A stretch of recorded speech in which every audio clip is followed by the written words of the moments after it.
你咪聽人哋講過，一剎那光輝並不代表永恆啊！呢一句係電影《縱橫四海》嘅對白，可能佢就係明白呢一個道理，所以佢選擇將時間永遠停留喺自己最光輝燦爛嘅時候。每年嘅4月1日，除咗係愚人節之外，亦係我哋嘅哥哥張國榮 Leslie 嘅忌辰。2003年4月1日晚上，張國榮被發現倒卧喺香港文華東方酒店外，離開人世。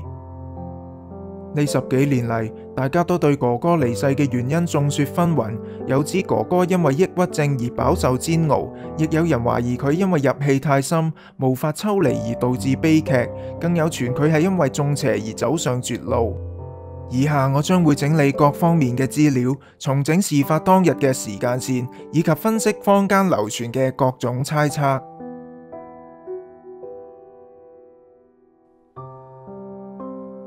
2003年4月1日早上，張國榮已經安排好1日嘅行程。上午10點幾，張國榮打電話俾好友莫華炳，相約佢共進午餐。之後佢開住佢嘅保時捷跑車去到中環嘅文華東方酒店 check in 咗一個房間。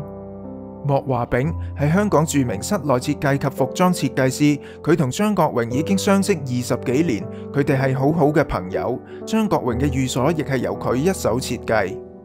當日下晝1點，兩個人就喺銅鑼灣嘅 Fusion 餐廳見面。莫華炳到達餐廳嘅時候，佢見到身穿深灰色 T 恤、淺灰色西裝外套、面戴綠色口罩嘅張國榮。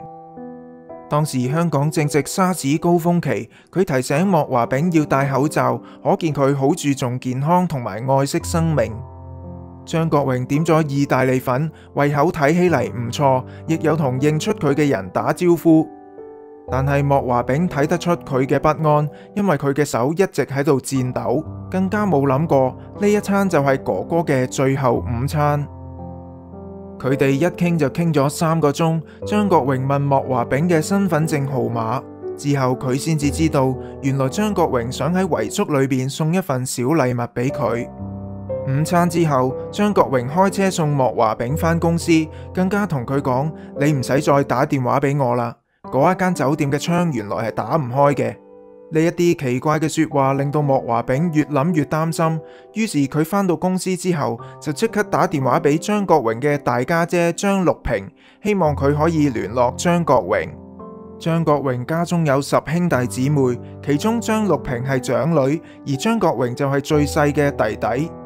雖然佢哋嘅年齡相差17年，但係佢哋嘅感情就非常之好。當年哥哥走紅之後，突然送咗一個相框俾張陸平，裏邊放咗一張佢嘅婚紗相，旁邊嘅就係當年只有9歲嘅張國榮。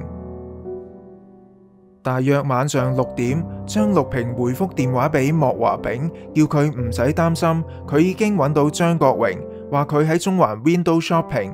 之後佢約咗經理人陳淑芬飲咖啡。睇起嚟一切都冇異樣，但係喺唔夠1個小時之後，佢哋就收到噩耗。下晝4點幾，喺張國榮送莫華炳返公司之後，就獨自開車到中環行街，之後去咗文華東方酒店24樓嘅私人健身會所。佢點咗一杯飲品，然後坐喺靠近露台嘅位置，凝望維多利亞港，之後向 waiter 攞咗紙同筆。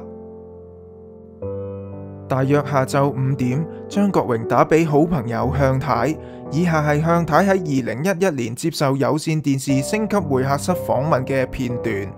5點零鐘，佢話我冇憂鬱症，我冇中邪，我冇憂鬱症，我冇咩啊？我冇中邪，我冇中邪，撞邪冇中撞邪嚇。咁 Tiff 佢叫我 Tiff， Tiff 你要幫我開記者招待會，哇好。好，我話你千祈唔好唔開心嚇，你幫我開記者招待會，我就唔會唔開心啦。我話好，咁我即刻叫個同事幫佢安排啦嚇，安排啦。睇完就接到電話，咁我就話黐線唔好玩啦，4月1號元旦唔好玩呢啲嘢啦。話哥哥死咗。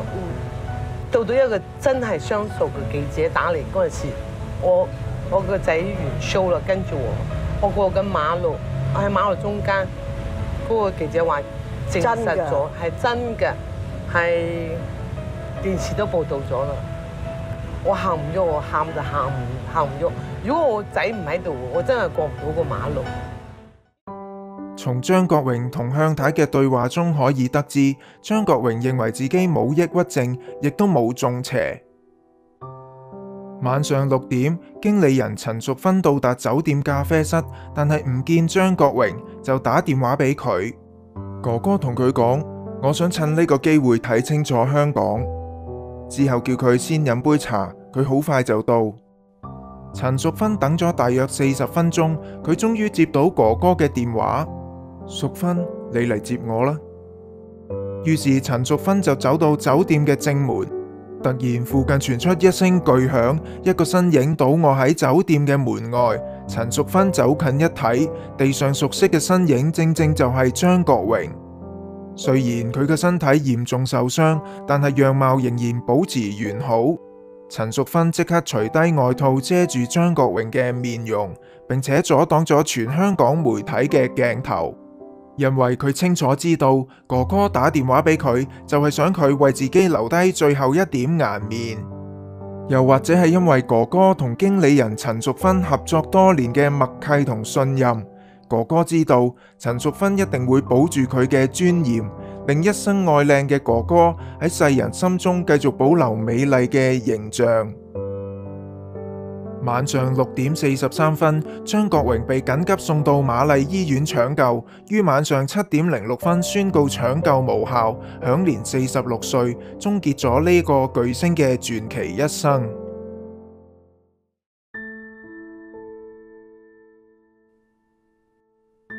我喺網上揾到有關張國榮離世嘅幾個坊間傳聞，以下為大家逐點分析。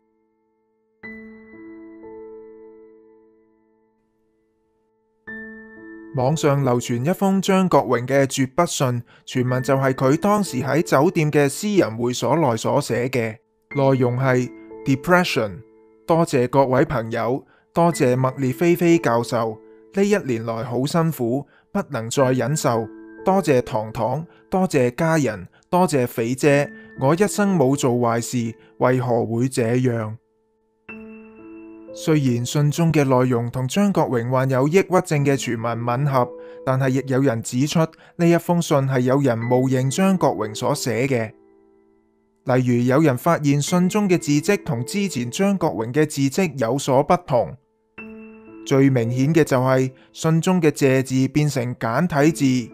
而信中嘅糖糖所指嘅係張國榮嘅知己伴侶唐學德，但係糖糖只係傳媒對唐學德嘅稱呼，張國榮從來唔會將唐學德稱為糖糖，而只會稱呼佢為唐先生。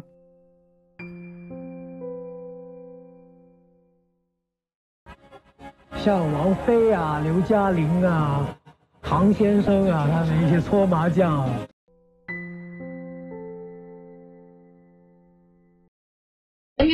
叫你講生命中最重要3個人，會係邊3個咧？張國榮第一個梗係我阿媽啦，生我出嚟啦，等我見到呢個世界啦，有咁多嘢啦，喜怒哀樂啦。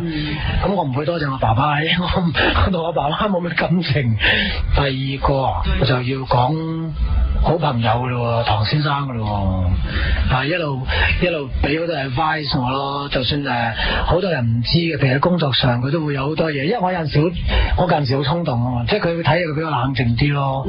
同埋我睇住盤數咯，好緊要咯。即係呢樣嘢，因為我對金錢上嘅嘢我唔識 handle 噶。咁但係可能就係因為佢嘅學識，佢對嘅認識對呢啲咁嘅嘢，咁佢俾好多好好嘅即係 decision making 我咁樣咯。我覺得2個啫，我冇得一定要3個係嘛？到咗而家，亦都唔能夠證實呢一封信嘅真偽，所以張國榮離世嘅原因係咪另有內情呢？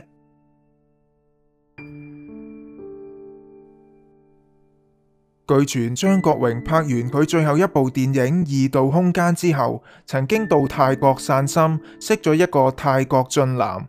不過呢一段曇花一現嘅感情好快就煙消雲散。哥哥返到香港之後，經常疑神疑鬼，夜夜失眠，甚至感到有人拉佢嘅腳。佢懷疑有人懷恨在心，向佢落咗降頭。據悉佢曾經尋求各方大師高人嘅幫助，但係亦都唔可以為佢化解呢一劫，最後走上絕路。後來唐學德接受傳媒訪問，佢表示當時同哥哥嘅感情穩定，打破咗哥哥感情出現狀況嘅傳聞。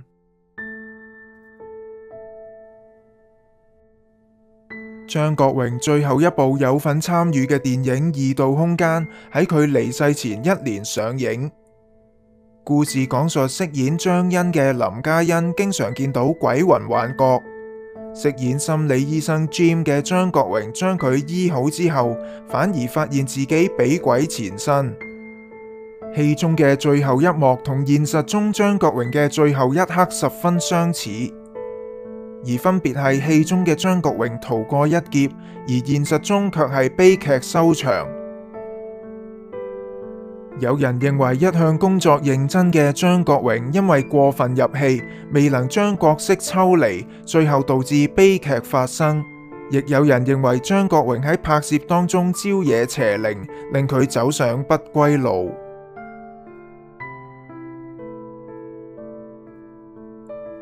有一件事一直令張國榮耿耿於懷，就係唔能夠將電影《偷心》完成。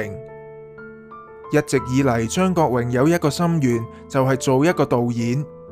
而可惜嘅係，電影《偷心》嘅國內投資者最後惹上官非，令到電影資金中斷而被迫停拍。再加上張國榮有胃酸倒流嘅問題，胃酸灼傷喉嚨，令到佢聲音沙啞，以致歌唱表現下滑。喺種種打擊之下，令到一向有完美主義嘅張國榮情緒受到困擾，陷入低潮。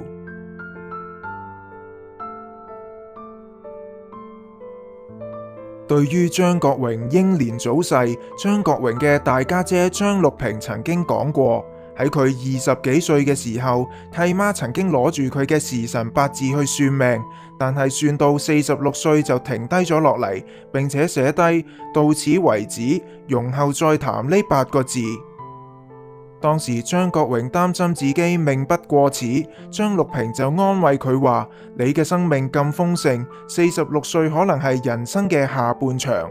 可惜一切就好似冥冥中有主宰，最後張國榮就係喺46歲嘅時候離開人世。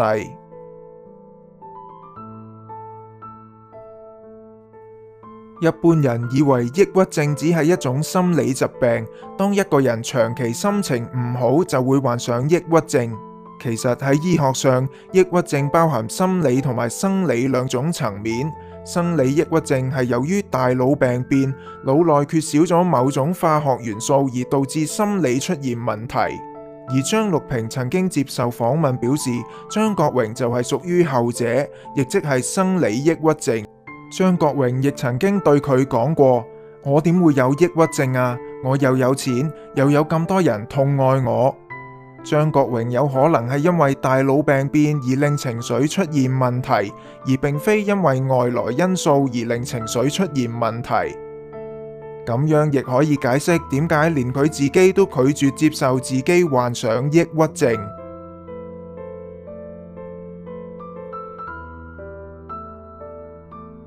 所謂人生如戲，戲如人生。張國榮嘅一生就好似一出戲，燦爛而短暫。你好，你好，我淨係知道我中意你。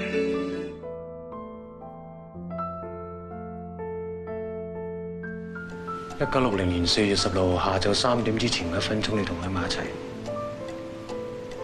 因為你，我會記得嗰1分鐘。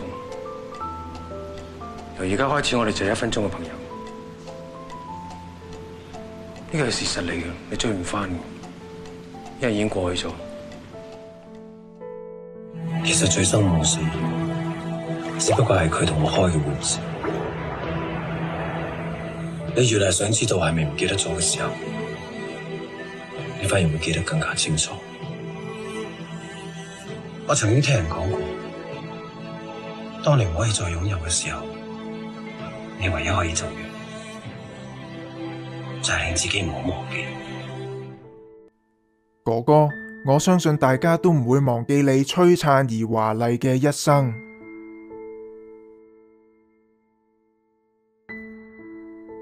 今日嘅分享就到呢度。如果你中意我嘅影片，請你訂閱我嘅頻道，又或者為我嘅影片 click 個 like。我係老波士，下次再見。